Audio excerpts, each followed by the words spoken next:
Buenos días, hoy te voy a hablar un poco sobre la presión osmótica y principalmente te voy a hablar sobre un artículo relacionado con este tema y sobre con un sistema que estamos trabajando que es el azufre. Pero para comenzar vamos a hablar un poco sobre qué es la presión osmótica, ¿no? Aquí te dejo una cita que define un poco más qué es la presión osmótica y dice que surge como el fenómeno que da transporte a materia mediante una membrana semipermeable. Como se puede ver aquí en la imagen, es una parte que tiene como un soluto y es una membrana que deja el paso de líquido dependiendo del caso. Bueno, pasando un poco más directamente al artículo, aquí te estoy dejando el título que es Selective Inhibition of Oxidation of Ferrous Iron or Sulfur in Thiobacillus ferroxidum, técnicamente es la inhibición selectiva de la oxidación del hierro ferroso y el azufre en el Thiobacillus ferroxidum. Entonces, más o menos de qué va a tratar este artículo. El artículo se enfoca, nos vamos a enfocar más en el azufre, pero habla tanto del azufre como el caso del hierro, que es la oxidación de estos dos elementos provocada por la Thiobacillus ferroxidans, que es una bacteria que presentan los depósitos de pirita y que se descubrió principalmente en las cloacas que drenan estas zonas mineras. Entonces, esto se busca inhibir esta oxidación del azufre mediante la presión osmótica y pues se obtuvo como resultado que el azufre reaccionó mejor que el hierro a este proceso. Entonces se controló la oxidación de estos elementos para beneficiar a estas zonas mineras.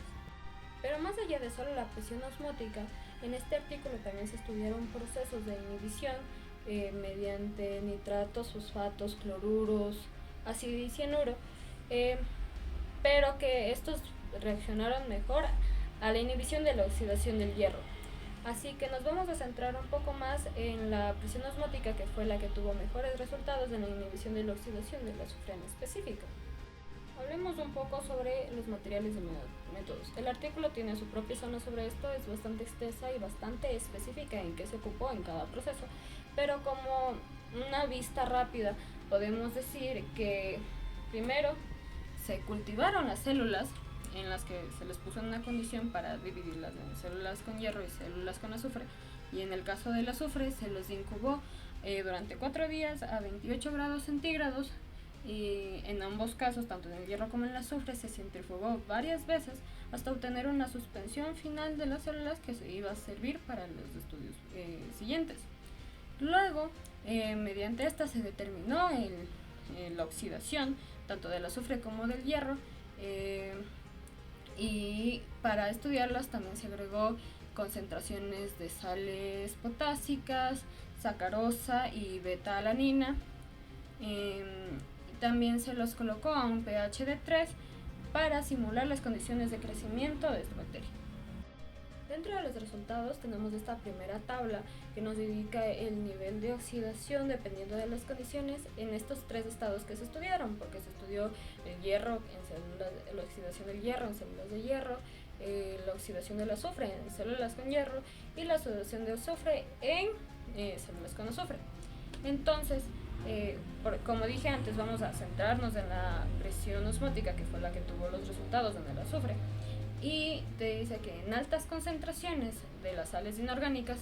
inhibió la oxidación del azufre casi por completo en todas las pruebas que obtuvieron azufre, tanto en las de azufre en células con hierro, tanto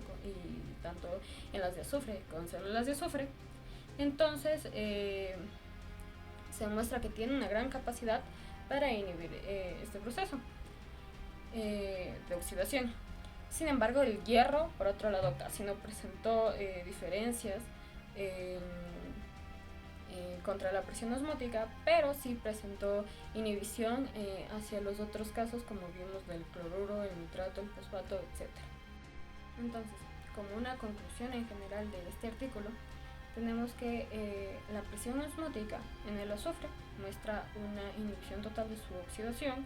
eh, porque gracias a las sales inorgánicas las células que contienen azufre se deshidratan, entonces sus membranas se contraen y por ende todas las partículas de azufre no tienen tanto contacto como antes, por ende al no haber este contacto no pueden oxidarse. Entonces aquí tenemos un poco de las pruebas sobre la capacidad de esta revista, su veracidad, su confiabilidad. Entonces tenemos aquí la revista, que es Applied in Environment Microbiology, y tenemos la tabla de los Q1 que